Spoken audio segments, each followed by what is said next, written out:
Assalamualaikum warahmatullahi wabarakatuh. Hai semuanya, apa kabar? Semoga kalian sehat selalu dan selalu dalam lindungan Allah Subhanahu wa taala. Amin. Dan semoga pandemi ini lekas berakhir supaya kita dapat kembali berjumpa di kampus kita tercinta dan melakukan perkuliahan offline seperti semester-semester sebelumnya. Amin. Sebelum memulai presentasi, kelompok kami mengucapkan terima kasih banyak kepada Bu Nur Hasanah yang telah memberikan kesempatan kepada kelompok kami sehingga kelompok kami bisa mempresentasikan materi pada hari ini. Kami dari kelompok 9 akan mempresentasikan tentang pengertian kurikulum 2013 dan implementasi di sekolah atau madrasah. Sebelum ke materi, izinkan kelompok kami mengenalkan anggotanya, yaitu saya sendiri Vega Dinanti NIM 90 dan ada dua lagi teman saya yang bernama Nia Nafani NIM 97 dan Zulfa Fidatul NIM 99. Langsung saja kita masuk ke materi yang pertama. Sebelumnya kita di sini akan membahas tentang pengertian kurikulum 2013, yang kedua komponen-komponen kurikulum 2013, yang ketiga strategi implementasi kurikulum 2013, dan yang terakhir implementasi kurikulum 2013. Langsung saja yang pertama, pengertian kurikulum 2013. Kurikulum merupakan salah satu unsur yang memberikan kontribusi signifikan untuk mewujudkan proses berkembangnya potensi peserta didik.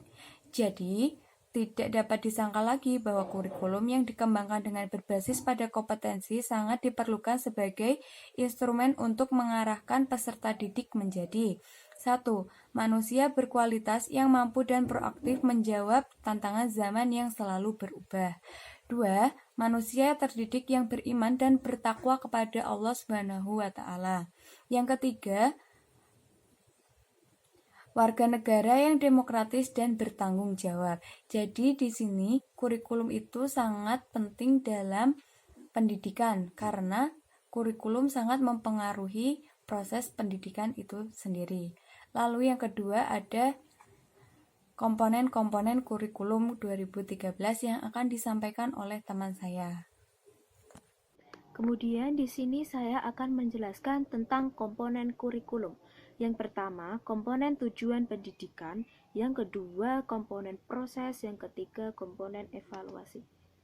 Pertama, komponen tujuan pendidikan.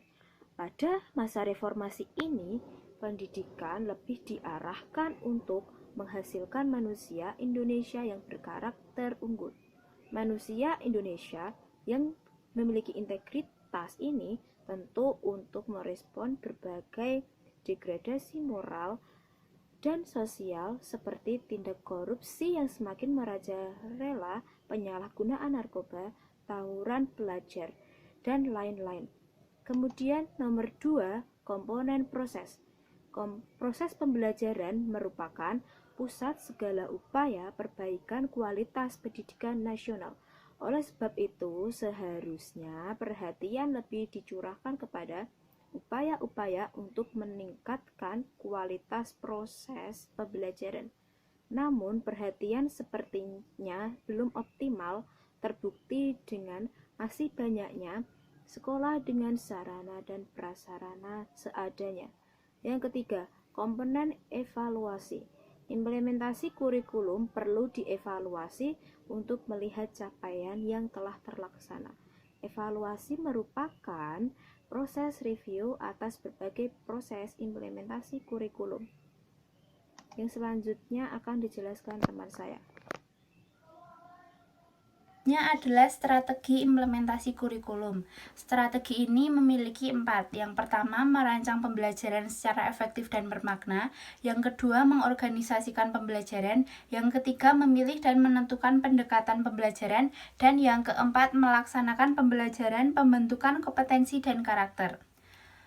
Merancang pembelajaran secara efektif dan bermakna, yaitu implementasi kurikulum 2013 merupakan aktualisasi kurikulum dalam pembelajaran dan pembentukan kompetensi serta karakter peserta didik.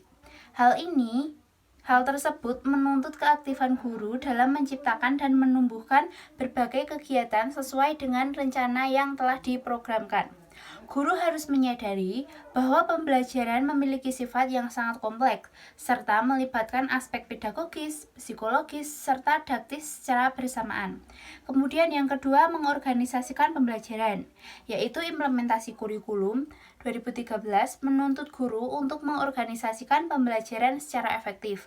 Setidaknya terdapat 5 yang perlu diperhatikan berkaitan dengan pengorganisasian pembelajaran dalam implementasi kurikulum 2013, yaitu pelaksanaan pembelajaran, pengadaan dan pembinaan tenaga ahli, pendayagunaan tenaga ahli dan sumber daya masyarakat, serta pengembangan dan penataan kebijakan. Kemudian yang ketiga, memilih dan menentukan pendekatan pembelajaran. Implementasi kurikulum 2013 berbasis kompetensi dalam pembelajaran dapat dilakukan dengan berbagai pendekatan. Pendekatan tersebut antara lain pembelajaran konstektual atau contextual teaching and learning, bermain peran, pembelajaran partisipatif atau partisipatif teaching and learning. Kemudian belajar tuntas atau mystery learning dan pembelajaran konstruktivisme atau konstruktivisme teaching and learning. Kemudian yang terakhir, melaksanakan pembelajaran pembentukan kompetensi dan karakter. Pembelajaran dalam menyukseskan implementasi kurikulum 2013 merupakan keseluruhan proses belajar, pembentukan kompetensi, dan karakter peserta didik yang dirancangkan. Untuk kepentingan tersebut, maka kompetensi inti, kompetensi dasar, materi standar, indikator hasil belajar, dan waktu yang harus ditetapkan sesuai dengan kepentingan pembelajaran sehingga peserta didik diharapkan memperoleh kesempatan dan pengalaman yang optimal belajar. Lalu selanjutnya, implementasi kurikulum 2013. Implementasi kurikulum 2013 pada SD atau MI, SMP atau MTS, SMA atau MA, dan SMK atau MAK menggunakan pedoman implementasi kurikulum yang mencakup 1. Pedoman penyusunan dan pengolahan KTSP, 2. Pedoman pengembangan muatan lokal, 3. Pedoman kegiatan ekstrakurikuler, 4. Pedoman umum pembelajaran, dan yang terakhir, pedoman evaluasi kurikulum. Implementasi yang efektif merupakan hasil dari interaksi antara strategi implementasi, struktur kurikulum, tujuan pendidikan, dan kepemimpinan kepala sekolah.